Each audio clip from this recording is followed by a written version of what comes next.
Good morning students. ఈరోజు ఈ వీడియోలో 9th క్లాస్ తెలుగు ఎస్ఎల్లో మొదటి పాఠం ఏది గొప్పదానం పాఠం ఎక్స్ప్లెనేషన్ తెలుసుకుందాం. ఏది గొప్పదానం? ఇక్కడ చూడండి, కింది బొమ్మను చూడండి, ప్రశ్నలకు జవాబులు చెప్పండి అన్నారు. అంటే ఇక్కడ ఉన్న బొమ్మను చూడాలి, ప్రశ్నలకు జవాబులు చెప్పాలి. ఇక్కడ మొదటి బొమ్మలో ఏం కనిపిస్తుంది? ఒక వ్యక్తి మహిళలకు దానం చేస్తున్నాడు, చీరలు జాకెట్లు దానం చేస్తున్నాడు.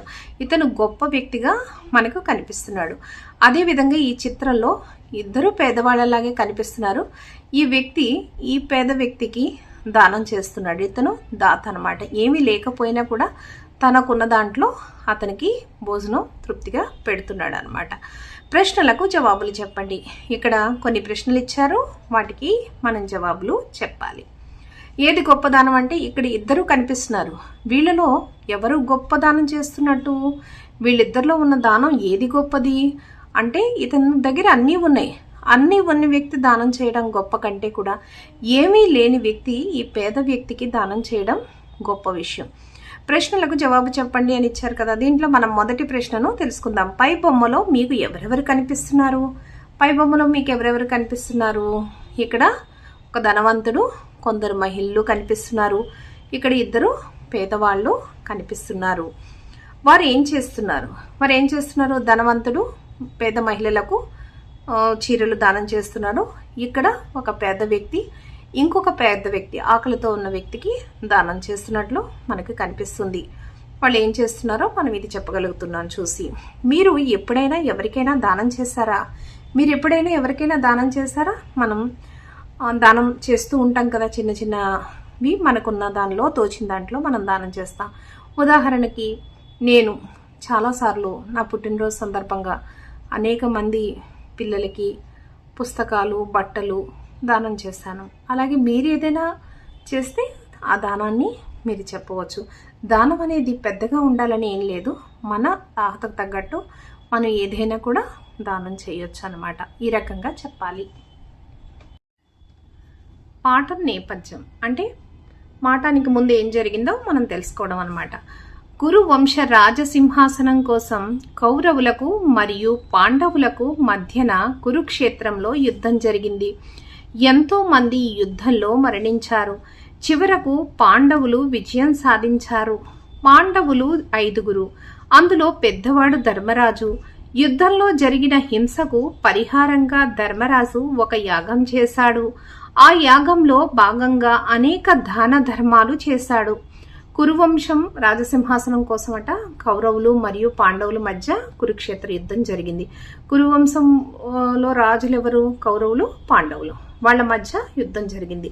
ఆ యుద్ధంలో ఎంతో మంది మరణించారంటే చనిపోయారట. చివరకు పాండవులే విజయం సాధించారు, విన్ అయ్యారట. పాండవులు 5. ఏమంటారు? పాండవులు అంటారు. పాండవులు ఎవరు? అందులో పెద్దవాడు ధర్మరాజు, భీముడు, అర్జునుడు, నకులుడు, సహదేవుడు అనేవాళ్ళు పాండవులు 5. యుద్ధంలో జరిగిన హింసకు పరిహారంగా ధర్మరాజు ఒక యాగం చేశాడట. ఆ యాగంలో భాగంగా అనేక దాన ధర్మాలు చేశాడంట. యుద్ధం జరిగినప్పుడు అనేక మంది చనిపోయారట. ఆ చనిపోయినందుకు మన రాజ్యానికి పాపం వస్తుంది, ఒక యాగం చేద్దాం అంటే యజ్ఞం చేద్దాము అనుకుని యజ్ఞం చేసి, యజ్ఞంలో భాగంగా అనేక రకాలైన దాన ధర్మాలు చేశారట. మనం కూడా చూస్తూ ఉంటాం కదా, ఎవరైనా యాగం, యజ్ఞం అలాంటి పెద్ద పూజలు చేసుకున్నప్పుడు గోదానాన్ని అలా చేస్తూ ఉంటారు కదా, అలాంటి దానాల్లోని ఇంకా పెద్ద పెద్ద దానాలు ధర్మరాజు చేశాడట. తర్వాత ఏం జరిగిందో చదువుతాను చూడండి. దానం చేయాలనే గుణం ఉండాలే కానీ వారు గొప్పవారు, బీదవారు అనే తేడా ఉండదు. దానం ఎవరైనా చేయవచ్చు. తన దగ్గర ఏమి లేకున్నా మంచి మనసుతో చేసే చిన్న దానం కూడా గొప్ప ఫలితాలను ఇస్తుంది అని తెలియజేయడమే ఈ పాఠం ఉద్దేశం. ఈ పాఠం ఉద్దేశం ఏంటంటే, దానం చేయాలనే గుణం మనకు ఉండాలి, అంతేకాని పేదవారు గొప్పవారు అనేది ఏం ఉండదట. తన దగ్గర ఏమున్నా మంచి మనసుతో చిన్న దానం చేసినా కూడా అది ఎంతో గొప్ప ఫలితాన్ని ఇస్తుంది అని తెలియచెప్పడమే ఈ పాఠం ఉద్దేశం అన్నమాట. అంటే మనం ఏదో ఒక దానం మన దగ్గర లేదు అనుకోకుండా ఎంత ఉంటే అంత చిన్న దానం కూడా చేయొచ్చు అనేది మనకి తెలియచెప్తుంది అన్నమాట ఈ పాఠం. పాఠ్యభాగ వివరాలు. మనం పాఠ్యభాగ వివరాల్లోకి వెళ్తే, ఈ పాఠం కథ అనే ప్రక్రియకు చెందినది. ఈ కథను మహాభారతం నుండి తీసుకున్నారు. రామాయణ మహాభారతాలను ఇతిహాసాలు అంటారు. ద్వితీయ భాష విద్యార్థుల కోసం ఈ కథను వచన రూపంలో రాయడం జరిగింది. ఈ పాఠం కథ అనే ప్రక్రియకు చెందింది. ఈ కథను మహాభారతం నుండి తీసుకున్నారట. రామాయణ మహాభారతాలను ఏమంటారు? ఇతిహాసాలు అంటారు. ద్వితీయ భాష అంటే సెకండ్ లాంగ్వేజ్ స్టూడెంట్స్ గురించి దీనిని పద్యాల రూపంలో కాకుండా కథను వచన రూపంలో రాశారని చెప్తుందన్నమాట ఈ పాఠ్యభాగ వివరాలు.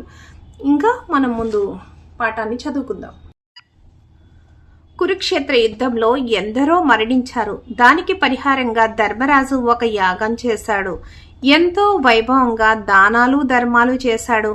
అందరూ ఆయన దాన గుణాలను పొగుడుతున్నారు. ఆ సమయంలో ఎక్కడి నుంచో ఒక ముంగిస వచ్చింది. దాని సగం శరీరం బంగారంతో మెరిసిపోతుంది. వాళ్ళ మాటలు విన్న ముంగిస పెద్దగా నవ్వింది. అది చూసి అక్కడున్న వారు నవ్వుకు కారణం అడిగారు.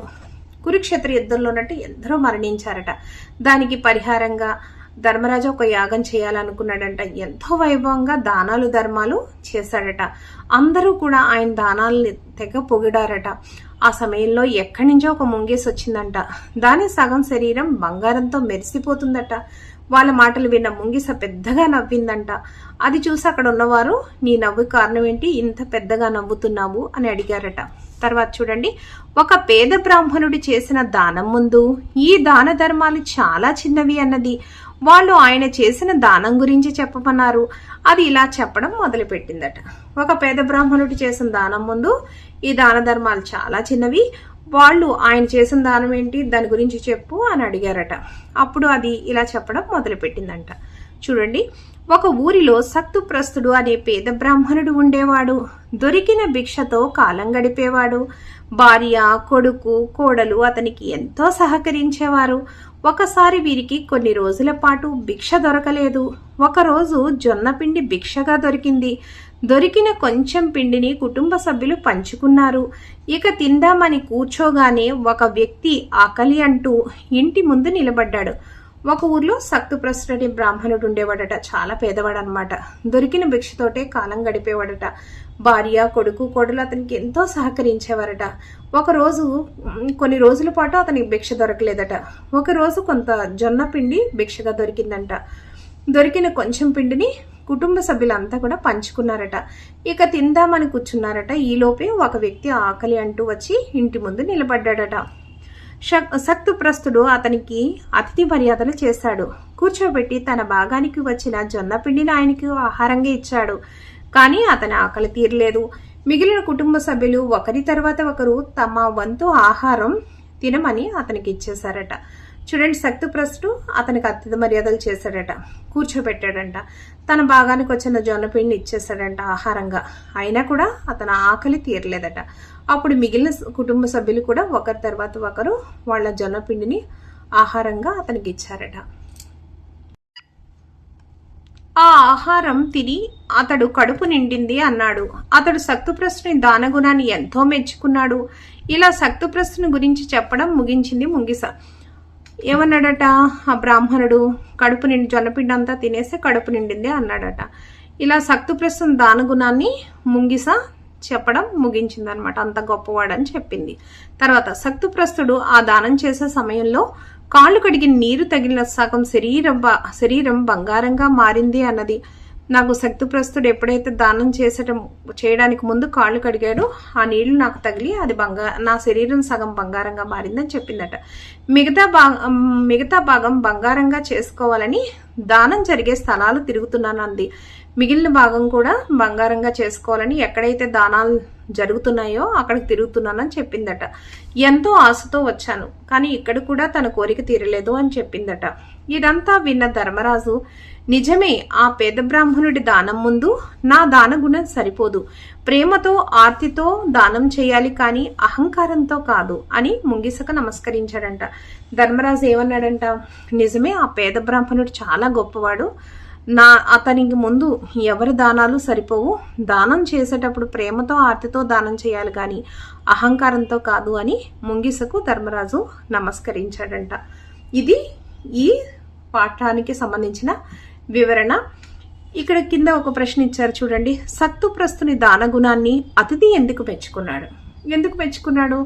తనకి చాలా రోజుల నుంచి భిక్ష లేదు, అయినా తనకు దొరికిన భిక్షను అందరూ కలిపి ఆకలితో ఉన్న వాళ్ళు పంచుకొని తినడానికి సిద్ధమైతే ఇతను వస్తే భార్య ఆకలి గురించి కూడా ఆలోచించకుండా అది దానం చేశారు. అది గొప్ప దానం అని మెచ్చుకున్నారు కదా. ఇదనమాట, ఈ రకంగా చెప్పగలగాలి.